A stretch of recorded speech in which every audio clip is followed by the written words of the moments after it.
É impactante os dois últimos versos que nós lemos. No verso 13,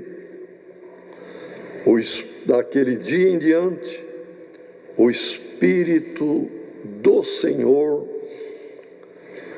como diz aqui, irmão, apoderou-se, tomou Davi com grande poder, o Espírito do Senhor.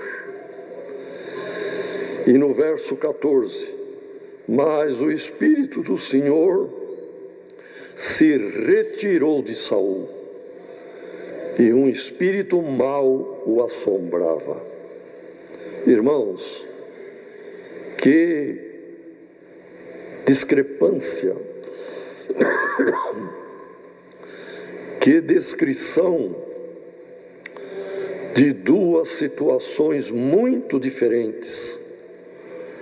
Que Deus nos guarde, irmãos, que o Espírito Santo do Senhor nunca se retire de nós, nunca se afasta de nós, porque quando o Espírito de Deus se retirar de alguém, abriu a porta para o espírito mau, contrário, assombroso, vir tomar posse da mente e do coração de uma pessoa. Por isto, o assunto, irmãos, que o Senhor manda nesta tarde é muito sério. Vamos pedir a Deus que nos ajude para que não venhamos entristecer o Espírito Santo de Deus que está em nós. Não venhamos dar mau testemunho, não venhamos fazer coisas desagradáveis a Deus, que venha, irmãos, apagar o brilho do Espírito Santo. Por isso Paulo, numa das cartas, disse: não extingais o Espírito Santo que habita em vós. O Espírito Santo é tido como labaredas.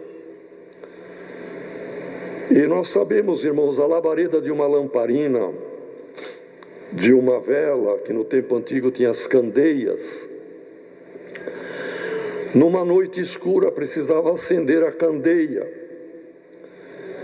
E aquela chama, irmãos, flutuante, titubeante, diante do sopro da tempestade, do vento, tinha que ser amparado com cuidado. Depois da invenção do vidro, fizeram até uma proteção de vidro em volta da chama da candeia, para o vento não extinguir, para o vento não apagar. Glória ao nome do Senhor. Olha, irmãos, que por esta palavra saiamos todos com a candeia do Espírito Santo iluminada pela palavra. E se algum vento estava querendo apagar, permita a Deus que por esta palavra, este vento maligno saia da tua vida. Glória ao nome do Senhor. E que esta palavra seja um anteparo, seja uma proteção, para que o Espírito Santo não se extinga da vida de nenhum de nós. Mas vejam, irmãos, para chegar a este ponto aqui, o povo de Israel, vendo as outras nações com reis, que nos desfiles, nas datas solenes, tinha todo aquele preparo, toda aquela pompa do rei montado em belos cavalos, com a coroa, com o manto real, com os príncipes, e era ali um show, uma exibição. Em Israel, Deus era o rei. Ele guiou Moisés e guiou antes os outros seus servos, como Abraão, Isaque e Jacó e assim por diante. Mas depois da lei, Moisés, depois Josué, depois os juízes, e veio Samuel. Isso foram passando séculos, e era Deus o rei, mas estes homens escolhidos, servos, e nenhum homem, ninguém ostentava o título, a nobreza e o cargo de rei.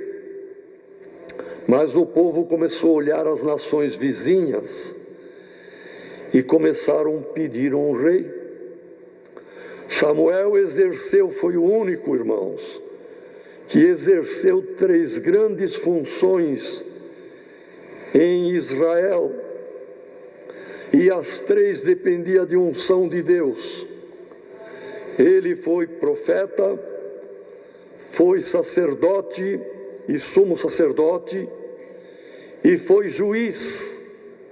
O cargo de juiz não era ungido, mas ele, como profeta e como sumo sacerdote, irmãos, foi ungido. De modo que Samuel acumulava em si esta grande responsabilidade de servo de Deus. E Deus reinava, irmãos. E o povo veio perante ele e disse: Samuel, nós estamos pedindo um rei. Nós queremos a nossa nação cheia de pompa, ostentando riqueza, palácio real, corte real. Samuel falou com eles: mas Deus reina sobre nós. Não, mas nós queremos um rei humano. Samuel foi orar e disse: Senhor, me desprezaram como juiz, como sacerdote, sumo sacerdote, e como profeta. Não me querem, eu estou velho.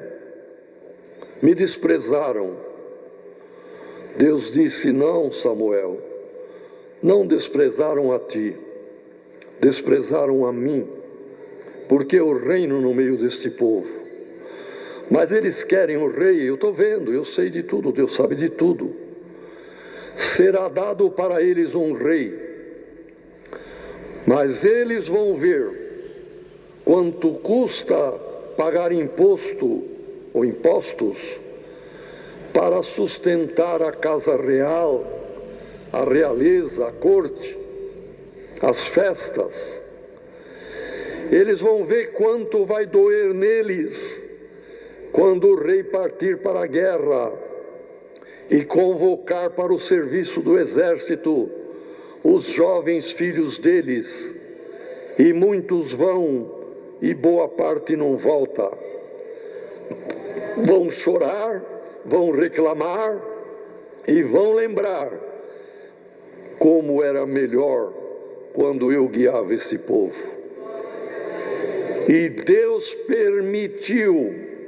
Olha, irmão, se alguém não sabe a diferença entre preparação de Deus e vontade de Deus, e permissão de Deus naquilo que não é a vontade de Deus, mas Ele permite. Então Deus permitiu Saul, o primeiro rei de Israel,